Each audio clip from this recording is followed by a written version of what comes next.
기록해 둔 장이기도 합니다. 왜 뜻 모를 이야기를 기록해 두었냐면 굉장히 이렇게 좀 헷갈리게 되어 있는 것 같이 되어 있어요. 이렇게 이야기하죠. 16절. 시몬 베드로가 대답하여 말씀드리기를 주는 그리스도여 살아계신 하나님의 아들입니다. 이것은 하나님께서 내게 알게 해 주셨다. 좋습니다. 여기까지는 하나님이 하시죠.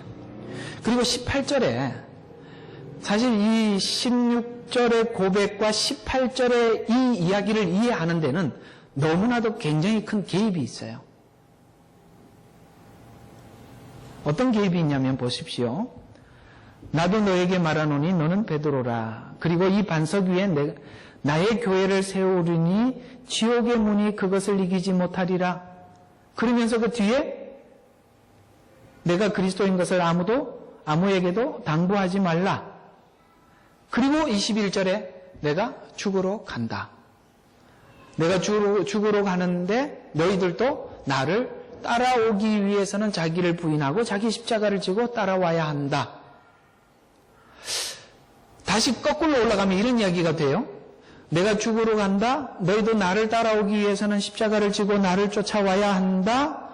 그래야만 지옥의 권세가 이기지 못하는 천국 열쇠를 가지게 된다. 이런 얘기가 거꾸로 이렇게 올라가는 겁니다. 그러니까 이 이야기가 굉장히 어려운 이야기가 뭐냐면 앞에 신앙 고백만 하면 음부의 권세가 이기지 못하는 삶을 사는가? 아니라는 거죠. 신앙 고백은 했지만 이것이 삶이 되기 위해서는 내가 죽어야 한다는 겁니다.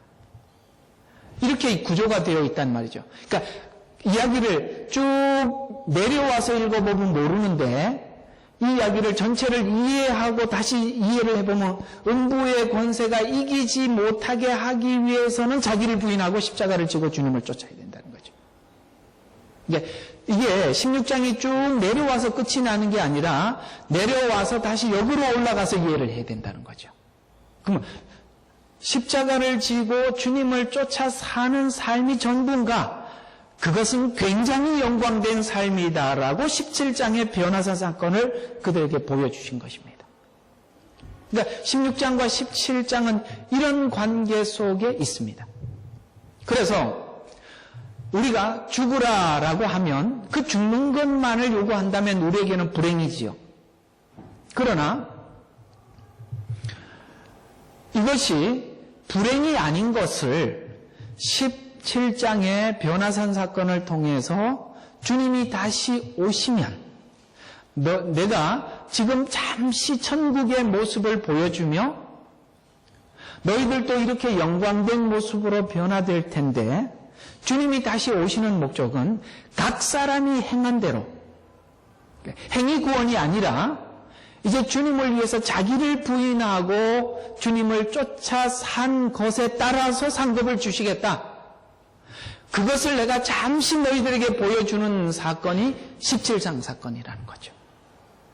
그래서 17장 사건의 확신이 오늘 우리로 하여금 우리에게 주어진 사명, 뭐예요? 자기를 부인하고 주님을 쫓아 사는 삶을 내가 살 수 있게 하는 거죠. 그래서 16장 사건은 죽음을 요구하고 있고 17장 사건은 그 죽은 이후에 주를 위해서 산 보상이 무엇이냐를 변화산 사건으로 우리에게 설명함으로써 여러분이 십자가를 지고 사는 것이 결코 손해가 아니요 영원한 영광이요 영원한 상급임을 보여주는 사건이지요. 자, 그런 차원에서 우리는 이제 분명히 세상과는 결별해야 하고 주님과는 연합해야 한다는 거죠. 할 수 있겠습니까? 하실 생각이 있으십니까? 한 단계 더 낮췄어요. 하셔야 되는 거예요. 그리고 이렇게 결국 하나님이 베드로를 만들어 놓고야 마셨죠. 그건 내가 하고 말고를 떠나서 하나님은 굳이 하시겠다고 뛰어들어오신 것입니다. 그래서 우리는 무엇과는 결별해야 하고 무엇과는 연합해야 하는데, 우리가 믿음이 연약할 때는 결별해야 하는 것에 대한 요구에 대해서는 내가 놓고 싶지를 않고, 하나님과 연합해야 되는 부분에 대해서는 멀리 있는 것 같이 보이지만 결국은 하나님은 그 일을 행하실 것입니다. 그래서 오늘은 결별하고 연합하고 라는 주제로 오늘 이 본문을 함께 한번 설명하고 은혜를 나누어 가도록 하겠습니다. 자, 그러면 오늘 왜 우리가 세상에서 죽어야 하는가에 대해서 먼저 이렇게 이해를 해 보도록 하겠습니다. 성도가 생각하고 있는 인생, 성도가 이제 그리스도인이 되었다면 우리가 삶에 대해서 이런 정리가 필요해요. 이렇게 규정을 놓고, 분명한 이런 규정을 놓고 세상을 바라다 봐야 되는데, 세상과 하나님과의 영역에는 절대 공통점이 없다는 거예요. 그러니까 옛날에 세상 방법으로 살던 방법으로 하나님의 뜻을 쫓아 산다는 것에 대한 연결점이 없다는 거예요. 공통점이 없고, 또 하나는 공통점이 없는 것뿐만 아니라 적대적이라는 거예요. 그래서 세상에서는 죽어야 하는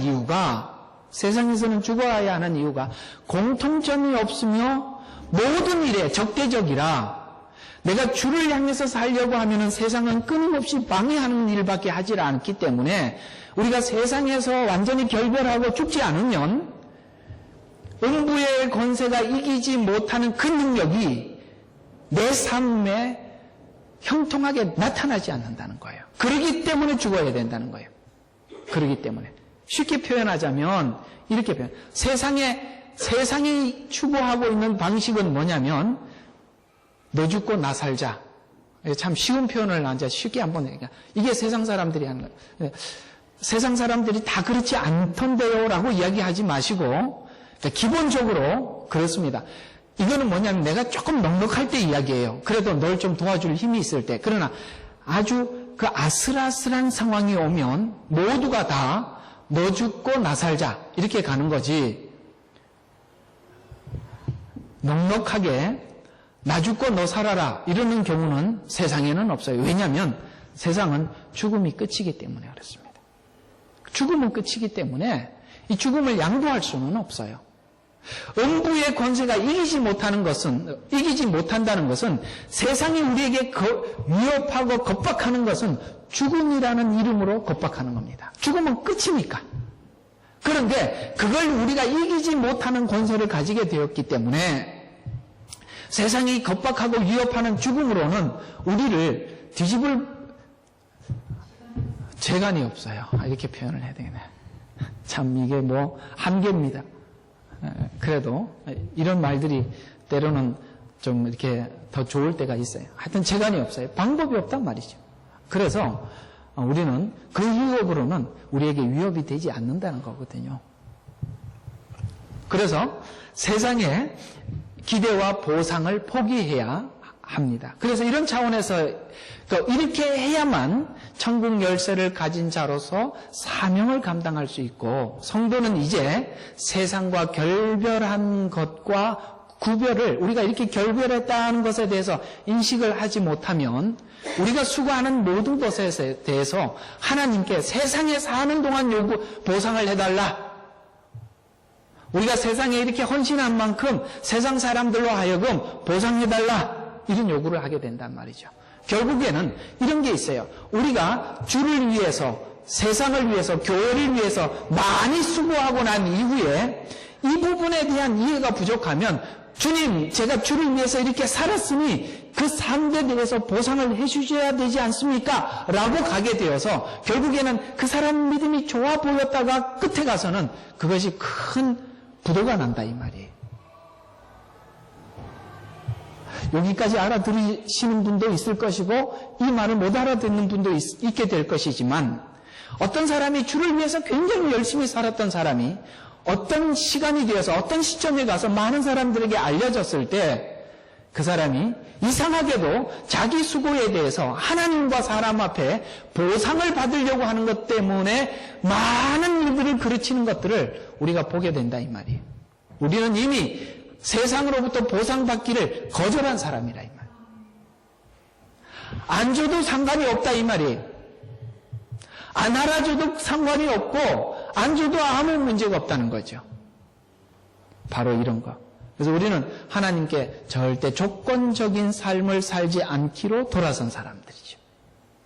그래서 이 본문 내용을, 이 내용을 잘 설명한 내용이 바로 고린도후서 4장 7절부터 11절의 이야기인데, 이 고린도후서 4장 7절과 11절의 이야기는 진짜 보배는 우리 속에 있다라고 이야기를 합니다. 자, 이 이야기를 이렇게 표현하고 있죠. 우리가 이 보물을 질그릇에 가졌으니. 자, 보십시오.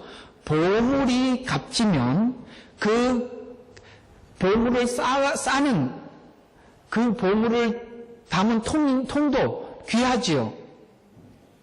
여러분, 우리가 금반지를 하나를 팔아도 그 금반지, 그 곽이라 그러죠. 껍데기.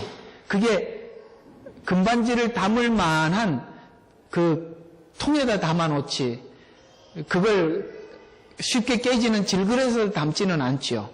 그런데 놀랍게도 예수님은 우리의 그 신앙의 보배를 우리 속에다 두시면서 우리를 질그릇에다가 담아두셨어요. 왜냐면 이런 겁니다.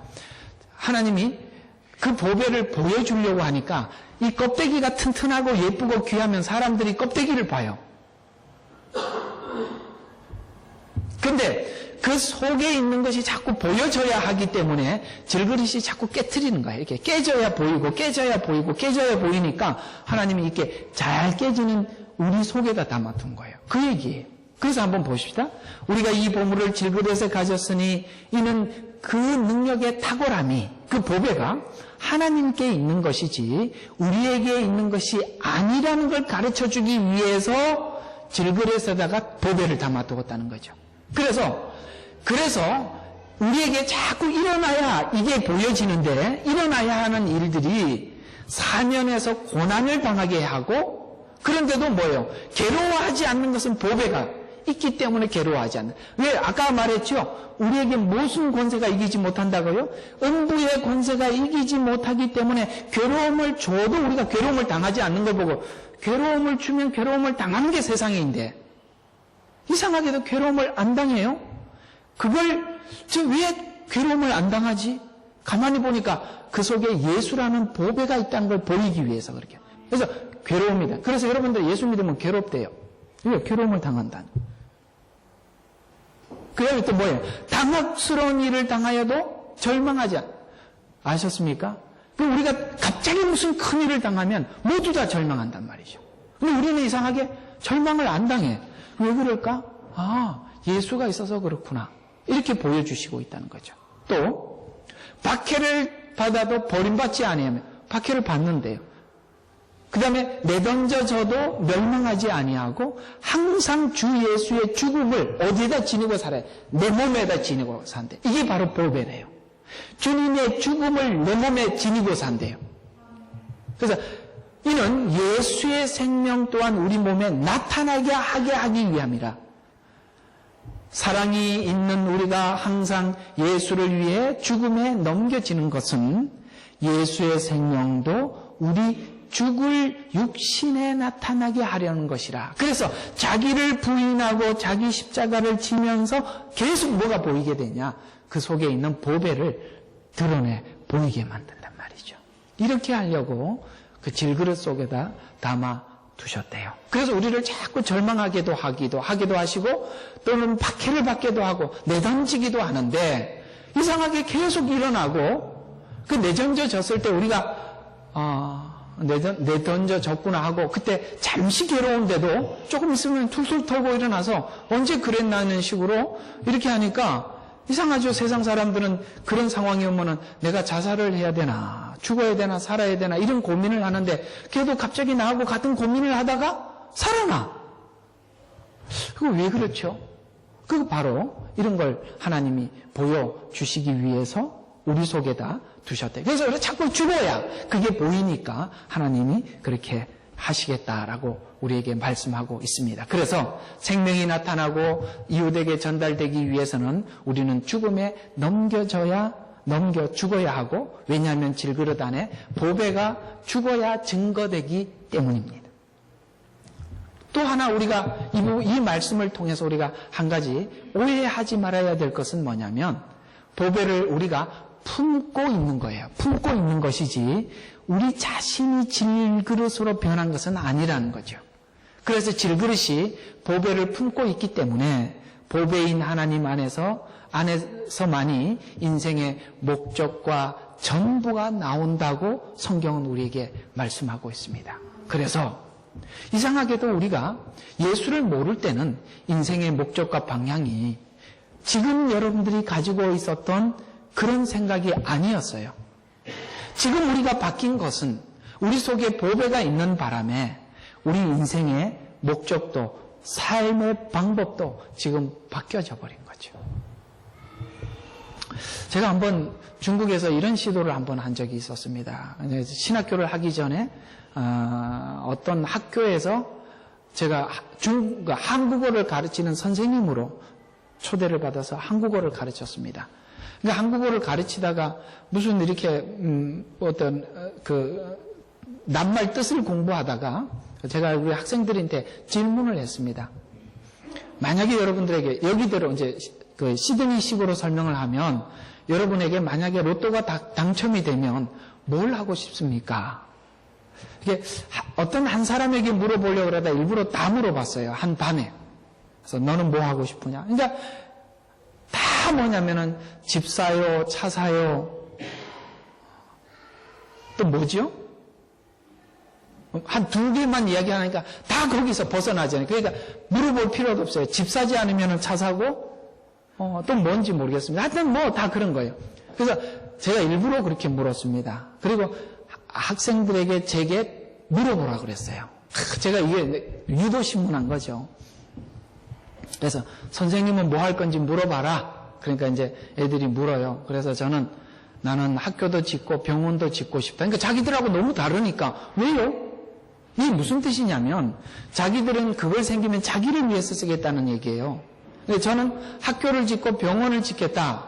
그래서 왜 그걸 짓냐요? 당신을 위해서 쓰지 않고 나는 다른 사람들을 위해서 살고 싶다. 왜냐하면 그때서야 제가 이야기했어요. 내 속에 예수님이 계시기 때문이다. 그래서 좀 생각하게 하려고 제가 유도 질문을 했어요. 그때부터 애들이 굉장히 좀 고민에 빠졌습니다. 우리가 예수님을 몰랐을 때는 아마 여러분에게도 지금 당신 왜 열심히 돈 버냐 그러면 집 살려고요. 지금 급한 게 집이고 빨리 차를 바꿔야 됩니다. 이런 생각을 하게 되시겠죠? 그러나 우리는 더 이상 그런 목적을 가질 수 없는 사람이 되었다는 거죠. 분명히 예수를 알고 난 이후에는 인생의 목적과 삶의 방법이 바뀌어질 수밖에 없었어요. 저도 정말 돈 많이 벌고 싶었습니다. 저는 돈 때문에 젊어서 학생 때 엄청 괄세를 받아가지고 저는 정말 빨리 어른이 되고 정말 돈 벌고 싶어 막 불이 탔었어요. 그런데 내려놨지 않습니까? 예수를 만나니까 더 이상 그걸 고집할 수가 없겠더라고요. 그래서 하여튼 저는 이 길을 접어들게 되었지만 우리는 예수님 만나면 목적이 바뀔 수밖에 없는 거예요. 누가 그걸 바꿨느냐? 우리 속에 있는 보배가 그렇게 우리의 마음을 주셔서 우리가 그렇게 바뀌어지게 되더라는 것입니다. 그래서 세상이 이런 것을 그래서 보배인 하나님 안에서 하나님만이 인생의 목적과 전부가 나온다고 말을 하고 있고 세상은 이런 것을 주지 못하기 때문에 우리가 세상에 넘겨진다는 것은 세상에서 죽어야 하나님의 것인 보배가 우리 가운데 나타나기 때문입니다. 그래서 하나님은 성도가 세상에서 기대하는 모든 기대에서 우리를 죽이십니다. 같이 한번 큰 눈 뜨고 다시 한번 설명해 드릴게요. 하나님은 뭐라고요? 성도가 세상에서 기대하는 모든 기대에서 죽이십니다. 결국은 여러분들이 나이가 70이 되고 80이 돼서라도 하나님이 죽이십니다. 마지막에 고백하게 하십니다. 내가 내 인생 하나님과 관계없는 인생을 살았을 때 끝에 가서 내가 헛살았구나, 잘못 인생의 목적을 설정하고 살았구나라고 반드시 고백하고 죽게 만든다. 그러기 전에, 자연사하기 전에 진작 고백하시지요. 그래서 믿음 생활은 세상적으로 형통해지지 않는다. 세상적인 목적과 방식은 죽어야 할 것이기 때문입니다. 그래서 신앙생활이 세상적으로 볼 때는 어려운 것이 정상이라고 성경은 말씀하고 있죠. 그래서 세상에서 죽고 예수 안에서 살아야 할 이유가 여기 있는데, 이것이 바로 자기 부인이고 그 다음에 자기 십자가를 지고 주님을 따르는 삶이요 영역이라 라고 성경은 이야기하고 있습니다. 그러면 우리는 이렇게 생각할 수 있습니다. 하나님, 꼭 십자가를 져야만 보배가 나타납니까? 내가 잘 돼서 보배를 나타내 줄 수도 있지 않습니까? 라는 생각을 할 수도 있다 없다. 우리가 다 기도하는 게 그 부분이거든요.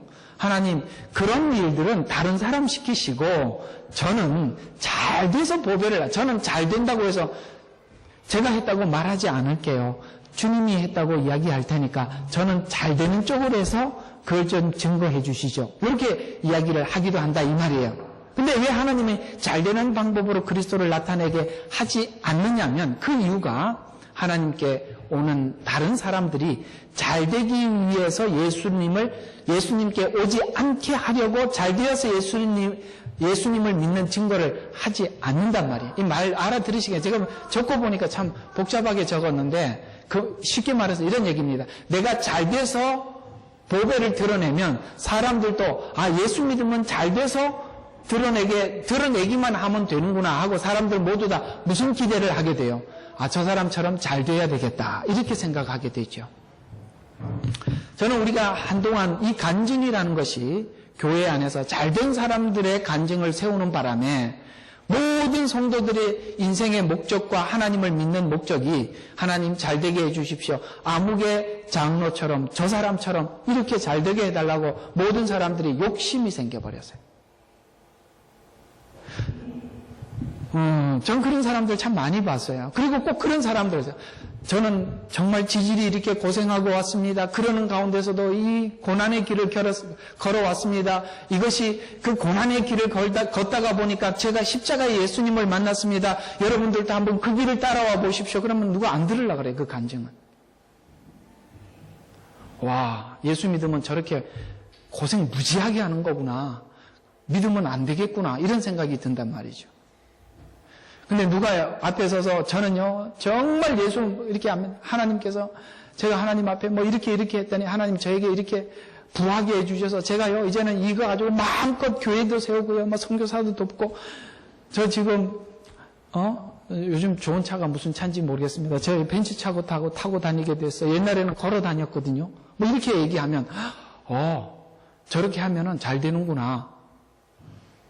이렇게 할까봐 하나님이 일부러 우리에게 그렇게 하지 않는다는 거예요. 만약에 바울이 잘 돼서 예수를 믿었다면 모두가 다 예수를 믿는 목적이 잘 되기 위해서 믿을 거예요. 이상하게도 바울이 그렇게 위대한 성도인데 그 마지막이 너무 비참해. 베드로가 그토록 하나님이 사랑한 위대한 베드로, 요한, 야고보가 하나님께서 수석 제자인데도 그들의 말로를 보면 요한은 밤모섬에 갇혀서 오랫동안 고통스러운 삶을 살았고 야고보는 가장 먼저 순교한 순교자가 되었으며 베드로는 거꾸로 십자가에서 죽은 순교자가 되었단 말이죠. 왜요? 왜 제자들을 그렇게 마지막 길을 가게 하셨을까? 우리는 마지막까지 주님을 위해서 죽어야 한다는 것을 가르쳐 주기 위해서입니다. 그리고 이제 두 번째로 우리가 또 생각해 봐야 될 것은 성도를 생명으로 인도하시고 생명을 약속하신 주님이 결실을 하신 것을 확인하는 데 있어서 고린도전서 1장 26절과 27절에 보면 이렇게 말씀하고 있습니다. 여러분, 형제들아 우리가 너희의 부르심을 보라. 지혜로운 자가 많지 않고 권력 있는 자도 많지 않으며 좋은 가문에서 태어난 자도 많지 아니하니라. 이게 무슨 말이냐? 너희들이 예수 믿기 전에 배경이 다 그저 그랬다. 이런 이야기입니다. 하나님께서 세상의 어리석은 것들을 택하심은 지혜로운 자들을 부끄럽게 하려 하는 것이요. 하나님께서 세상의 약한 것들을 선택하심은 강한 것들을 부끄럽게 하려 함이라. 자, 우리는 어떤 사람이었다고요? 우리는 세상에서 약한 자였고 또 세상에서 어리석은 자들이었다.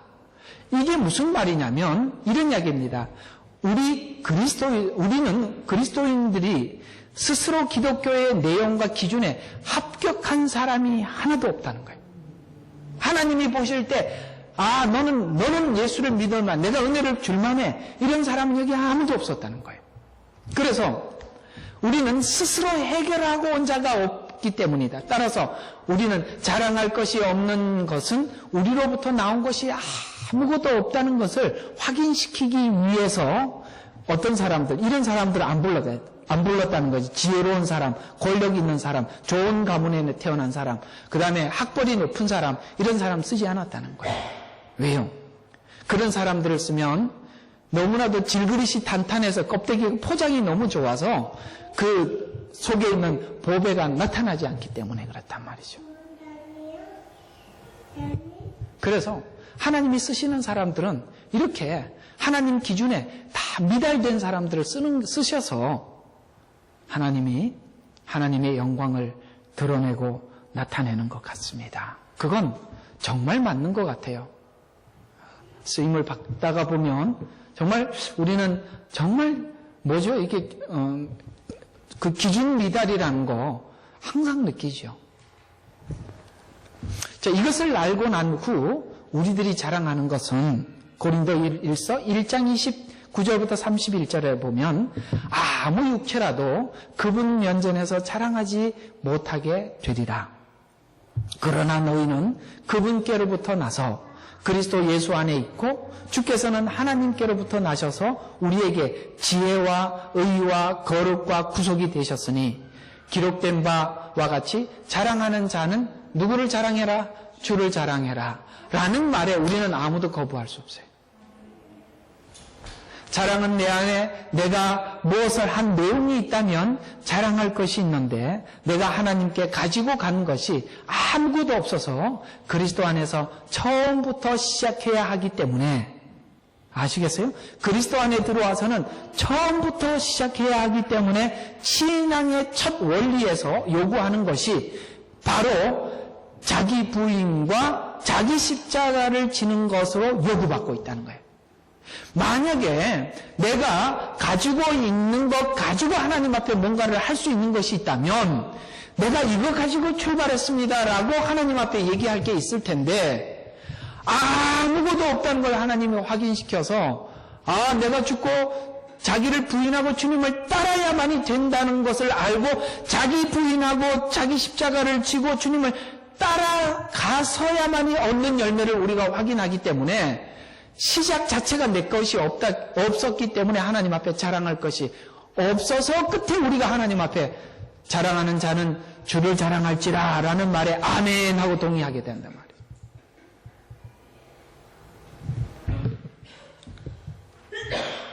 그래서 내 자랑은 없고 오직 하나님의 자랑뿐임을 인식하는 자만이 자기를 부인하고 그 다음에 자기 십자가를 질 수 있습니다.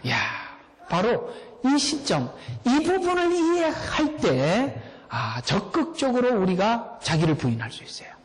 만약에 아직 이 지점에 오지 않았다면 아직도 이 자기 부인과 자기 십자가에 대한 생각이 남아있죠. 결국은 우리가 살다 보니까 바로 이 자리로 하나님이 우리를 초대하는 걸 느낍니다.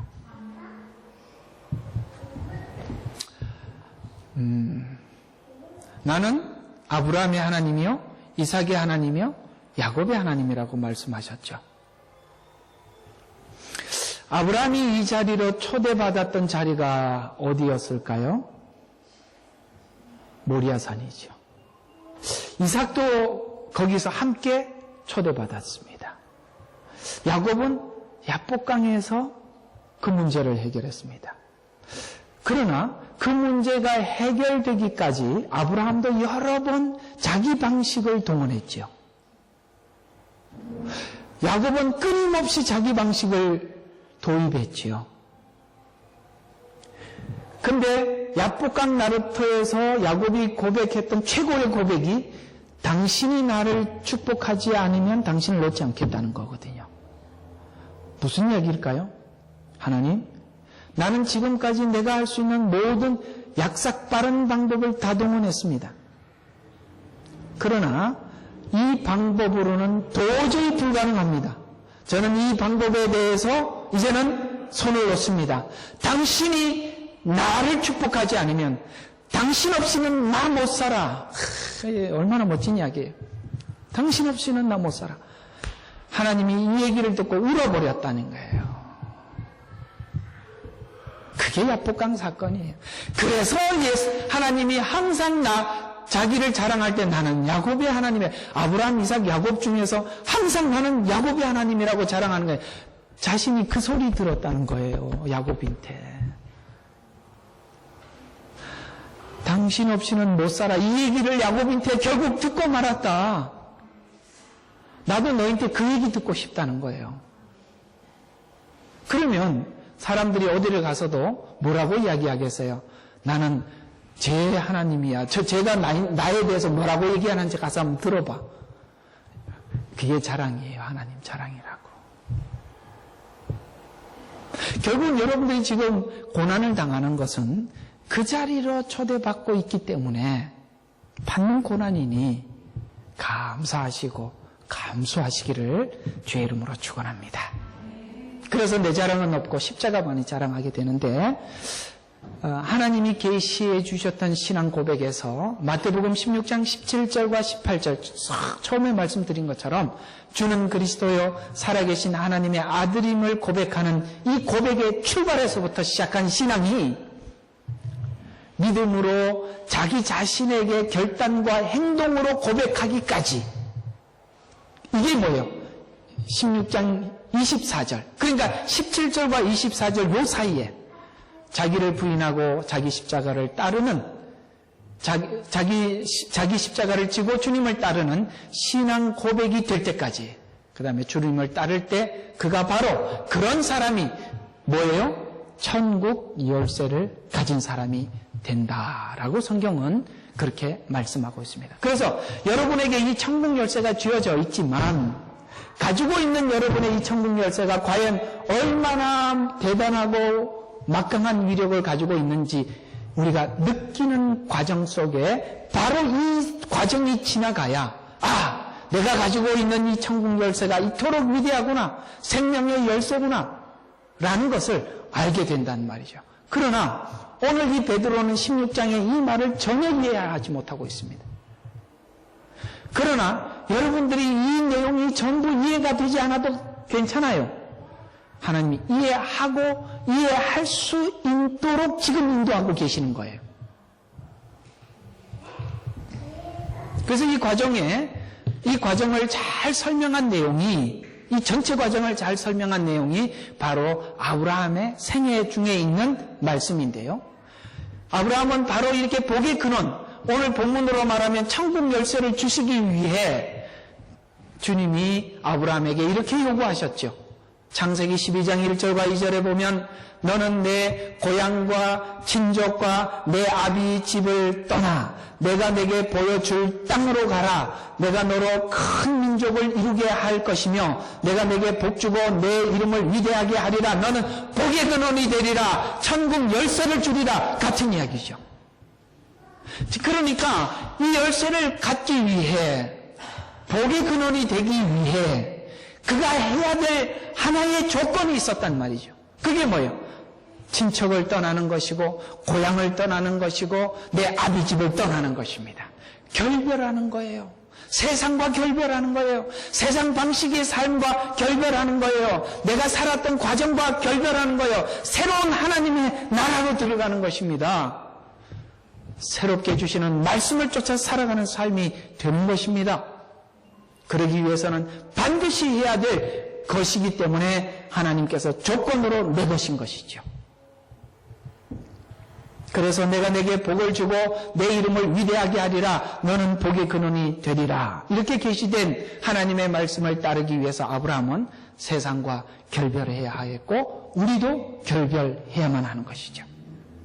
그래서 창세기 12장 4절과 5절에 보면 아브라함이 주께서 자기에게 말씀하신 대로 떠났으며, 오늘 본문대로 하면은 자기를 부인하고 자기 십자가를 졌으며, 그의 아내와 롯과 하란에서 그들이 모은 모든 소유와 그들이 얻은 사람들을 데리고 가나안 땅으로 가려고 떠나서 가나안 땅으로 들어왔더라. 물론 다 떠난 건 아니지만 하나님은 하나하나 떠나게 만드시죠. 결국은 같이 왔던 롯도 결별하게 만드십니다. 약속을 믿고 십자가를 지고 자기를 부인하고 세상과 결별하는 것이 하나님의 뜻을 이루는 조건이기 때문에 가나안 땅에서 받은 것은, 그래서 그 약속을 하고 난 이후에 아브라함이 가나안 땅에서 받은 것은 정말 미미하죠. 이삭 하나, 묘지 하나, 끝이에요. 참 기가 막히지 않아요? 내가 지시하는 땅으로 내가 줄 땅으로 가라. 이 땅을 너에게 주겠다. 너에게 주겠다고 했는데 너로 하여금 모든 민족 그러면 많은 사람인데 뭐요? 하나. 무슨 민족이에요? 이삭 하나밖에 없어요. 이 땅을 주리라. 무슨 땅? 묘지 하나. 하나님은 거기다가 알바가 놓은 거예요. 이렇게 딱 알박기 해놓은 거라고요. 여러분, 묘지를 산 건 굉장히 놀라운 예언입니다. 무슨 뜻이에요? 우리 가족은 조상대대로 앞으로 여기서 죽을 거라는 거예요. 안 돌아가겠다는 거예요. 묘지를 사버린 거예요. 그래서 계속 거기서 장사 지내는 거예요. 그래서 이 묘지를 샀던 믿음을 요셉은 가지고 애굽에서 죽으면서 유언을 남기죠. 내 해골을 메고 나가라. 왜? 하나님은 이 땅이 우리 땅이 아니라 약속한 땅이 가나안 땅이라는 거예요. 그래서 이삭 하나, 그 하나를 통해서 민족을 보고 묘지 하나를 통해서 이 땅 전체를 보게 만드신 거죠. 그러나 그는 복의 근원으로 살았습니다. 이것이 바로 천국 열쇠입니다. 세상에서는 우리가 외지인이나 나그네로 살지만 그는 천국 열쇠를 가진 자이고, 내가 천국 열쇠를 가진 자가 된 것은 바로 약속을 가지고 사는 자가 되었기 때문에 천국 열쇠를 가지게 되는데, 그 약속은 너무나도 놀랍고 엄청난 것입니다. 여러분들이 가지고 있는 열쇠는 놀라운 열쇠라는 거 믿으십니까? 미로 가진 보상은 열쇠를 내가 가지게 된 것인데, 이 열쇠가 천국 열쇠이며 교회에게 준 열쇠로서 천국 열쇠인 복음이 나에게도 있고, 여러분 복음이 여러분에게도 있고, 또 증거하면 그것을 믿는 모든 사람들이 천국 열쇠를 갖게 되는 놀라운 비밀인 복음. 여러분, 그래서 복음이 바로 비밀이에요. 비밀이 바로 복음이에요. 그게 바로 천국 열쇠입니다. 그래서 이 천국 열쇠를 하나님이 교회에다 두시고 이 복음을 전파하게 하시죠. 그리고 여러분, 복음을 받은 여러분들은 복의 근원이 되며 천국 열쇠를 가진 자가 되고 음부의 권세가 이기지 못하는 자가 되는데, 이 복음을 또 전해서 받는 사람이 또 그 비밀을 소유하게 되는 이 놀라운 교회의 비밀이지요. 교회는 너무나도 놀라운 신비가 너무 많아요. 그래서 에베소서에 보면 교회는 비밀이라고 이야기를 하는 겁니다. 어떤 비밀? 시크릿이 아니라, 그거 뭐죠? 시크릿이 아니라 무슨 비밀이라 그러더라? 그걸 교회를 신비의 비밀이라고 그래. 이걸 뭐라 그러죠? 미스테리, 그렇죠. 교회는 미스테리라는 단어를 쓴 거예요. 시크릿이라는 비밀이 아니라 미스테리예요. 그거는 아는 사람만 아는 비밀이라 이 말이에요. 할렐루야. 이게 여러분들이 가진 비밀입니다. 그리고 우리는 이 비밀 속에 음부의 권세가 이기지 못하는 비밀을 내가 갖고 있다는 걸 믿습니다. 죽음의 권세를 우리를 어찌할 수가 없어요. 그래서 우리는 죽여버리겠다 이 말이 하나도 안 무섭다니까요. 안 무섭다니까. 그래서 누구든지 그리스도 안에 들어오면 교회의 머리인 예수님께 속하게 되어 교회를 통해서 한 지체가 되는 비밀이 복음 안에 있는 것입니다. 왜요? 이 구원 속에 들어오면 예수님이 나의 머리가 되시는 비밀이죠. 그래서 이 복음을 가진 것이 가장 큰 자가 된 것인데, 이 비밀이 증거되기 전에 요한처럼 이 비밀이 증거되기 전에 이 비밀이 무슨 뜻인지 알지 못했을 때 요한은 의심이 생겼습니다. 그래서 도대체 예수님이 오셔서 군사적인 혹은 정치적인 해방자로 큰 일을 준비하지 않고 이 요한이 봤을 때는 사소한 일을 하러 다니는데요. 하찮은 일들, 누구에게? 죄인을 찾아가서 음식 먹고, 여러분 죄인 찾아가서 음식 먹는 게 얼마나 큰 일인지 아십니까? 여러분 죄인 찾아가서 음식을 먹고 밥만 먹었겠어요? 죄인이라는 비밀, 구원의 비밀을 전했을 거 아닙니까? 저는 성경을 보니까 만찬이 참 많아요. 만나면 먹고, 죄인 만나서도 먹고, 부활하자마자 아이고 예수님 부활했으면 이거 다 하고 먹는 게 일단 먹고 보자. 이래가지고 먼저 먹어. 그래서 참 교회는 잘 먹어야 되는 것 같아요. 그래서 먹는 거 너무 죄악시 여기지 마시고 맛있게 드십시오. 이게 배가 고프죠? 그래서 그런 일을 하러 다니니까 이 비밀을 모르니까 요한이 이렇게 물은 거예요. 당신이 메시아가 맞습니까? 그랬을 때 예수님이 맞다라고 그러면서 듣고 본 것을 전해라 이렇게 말씀하셨죠. 이제는 우리가 영혼을 소유한 하나님이 내 주인이 된 고백이 자랑이 된 것입니다. 그래서 이제 성도만이, 우리만이 할 수 있는 것들이 있는데 뭐냐면 이 세상 사람들이 할 수 없는 거예요. 의와 진리로 지으심을 받은 새 사람이 될 수 있는 거. 이거 우리만이 할 수 있는 일이죠. 또 우리는 십자가의 길을 갈 수 있는 사람이 된 거고, 그 다음에 세상의 것으로 이제는 목적을 하지 않는, 세상의 것을 가지고 목적을 하지 않는 새 사람이 되었어요. 여러분 이 세 가지는 이 복음의 비밀을 가진 자만이 할 수 있는 은혜입니다. 여러분 이 세 가지가 다 여러분에게 해당되었습니다. 이 부분에 대해서 인식하는 사람이 있고 아직 덜 인식하는 사람이 있을 뿐이지 이 부분에 대해서는 모두가 다 아멘하고 동의하실 것입니다. 이것이 바로 우리의 신앙의 내용이며 목표며 자랑이어야 맞습니다. 자, 오늘 이야기들을 정리해서 결론을 내려보도록 하겠습니다. 자, 우리는 십자가를 고백할 때 감격하면서 삶으로 행동하지 못하는 이제는 그 연약함을 넘어가서 이제는 반석이 교회를 세워 음부의 권세가 이기지 못하게 하는 것은 하나님이 불러내어 하나님 사람을 만드는 일을 이제는 음부의 권세가 하지 못하도록, 막지 못하도록 되어 있기 때문에, 그래서 음부의 권세가 이기지 못하리라 라고 말씀하신 겁니다.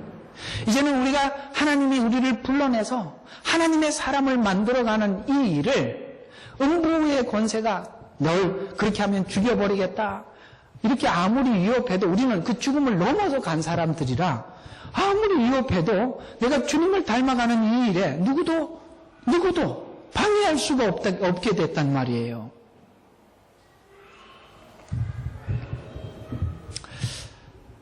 저는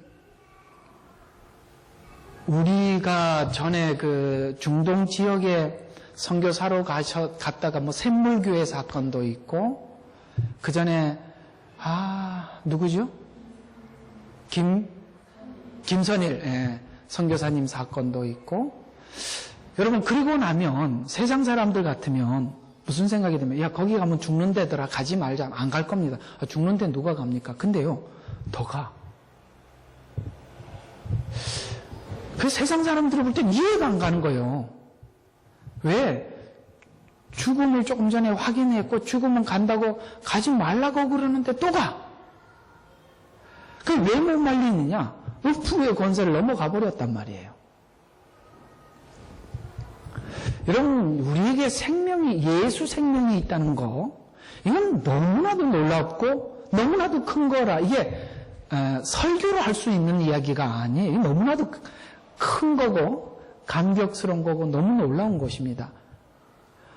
여러분들이 예수님이 여러분을 불러내셔서 그리스도를 믿게 했다면 주님은 그 은혜를 모두에게 심어두었습니다. 그걸 어릴 때는 의식하지 못할 뿐이죠. 그러나 하나님은 그 감각을 반드시 살리십니다. 감각을 살리십니다. 그래서 우리는 이제는 음부의 권세가 막지 못하게 되었죠. 왜냐하면 이제 성도들에게는 사망이 힘을 쓰지 못하기 때문입니다.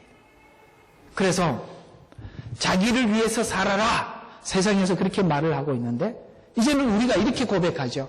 우리는 하나님과 이웃을 위해서 살겠다라는 이 고백을 세상이 막을 수 없게 되었다 이 말이죠. 왜요?